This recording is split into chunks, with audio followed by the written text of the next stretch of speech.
Bienvenue sur l'antenne spéciale dédiée à l'info métropolitaine. Tout ce qu'il faut savoir sur le service public intercommunal, c'est par ici et du nouveau dans les transports. Depuis mercredi, le réseau TAG a opéré des changements sur les transports en commun de la métropole de Grenoble. Des changements d'horaire d'abord, avec les derniers passages des lignes de tram et chrono en centre-ville s'effectuent désormais aux environs de 23h30. Les passages sont tout de même ralentis à partir de 20h.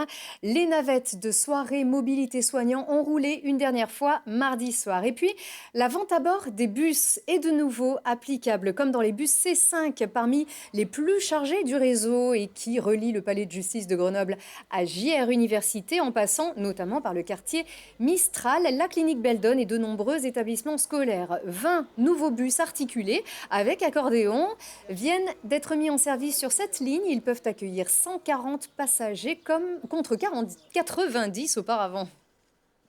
Alors nous investissons effectivement régulièrement sur notre réseau pour répondre aux besoins et pour offrir un bon niveau de qualité de service aux usagers.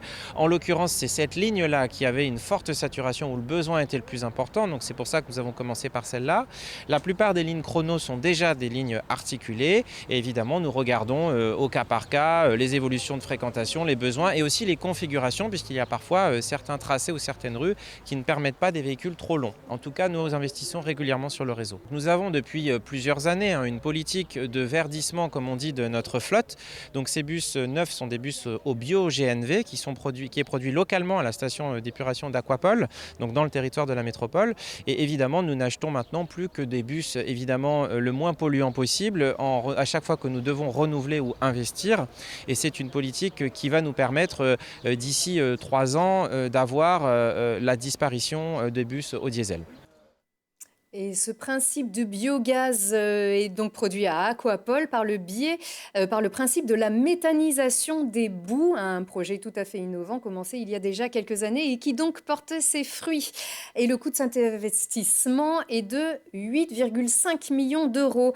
Il a fallu payer en revanche un peu plus pour tenter de libérer le plus gros goulot de véhicules de l'agglomération. Enfin, après des années d'études et de montage des opérations, les travaux du carrefour du Rondeau ont commencé en laissant circuler 100 000 véhicules par jour sur cette plaque tournante entre la Rocade Sud, la 480 et la 51. Lilian Veillé vous dit tout sur ce projet.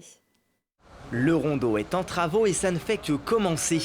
Depuis le 12 avril et jusqu'à la moitié de l'année 2024, des dizaines d'ouvriers et de machines vont s'enchaîner pour améliorer le trafic de l'échangeur de la Rocade Sud. L'objectif principal du projet, c'est de fluidifier et de sécuriser la circulation sur la RN 87. Donc on réaménage sur environ 1,5 km. Un aménagement piloté par l'État qui est maître d'ouvrage et avec plusieurs opérations qui vont s'enchaîner sur 3 ans, avec notamment la construction d'une nouvelle tranchée couverte entre l'échangeur du Rondeau et le cours de la Libération, où on roulera à la fois en dessous et au-dessus.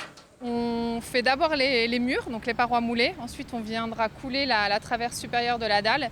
Et ensuite, on a toute une phase de terrassement au top, c'est-à-dire qu'on va venir creuser sous cette dalle pour créer la trémie, tout en permettant de remettre la circulation temporairement sur la dalle pour jamais interrompre la circulation sur la RN 87. L'objectif de la création de cette tranchée couverte, c'est de séparer les flux locaux et les flux de transit. Donc les flux de transit circuleront sous la tranchée couverte et les flux locaux circuleront au-dessus.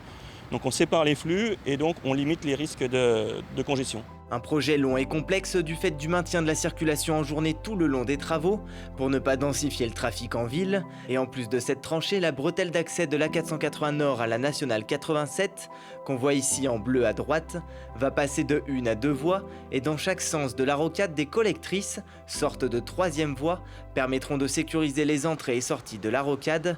Mais actuellement, on n'en est qu'au début et on construit d'abord des murs. Actuellement, donc, on démarre par les murs, suivant la technique des parois moulées, qui consiste concrètement à faire des murs dans le sol, le coffrage étant assuré par le terrain. Donc la machine que l'on voit derrière nous est en train d'excaver le terrain. Donc elle fait une tranchée sur une douzaine de mètres de profondeur à 50 cm de large.